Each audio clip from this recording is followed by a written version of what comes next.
If you want to turn the maintenance mode on or off on your Samsung Galaxy S25 Ultra, open up your settings.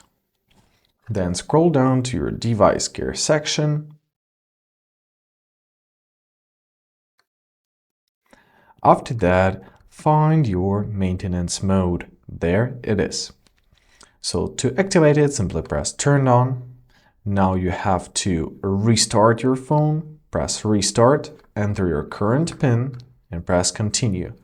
So now it will create a log.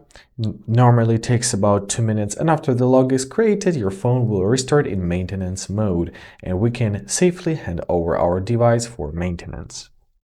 After your device is rebooted, open up your settings so you can understand that you're in the maintenance mode by this sign. Open up your settings, scroll down back to your device care option.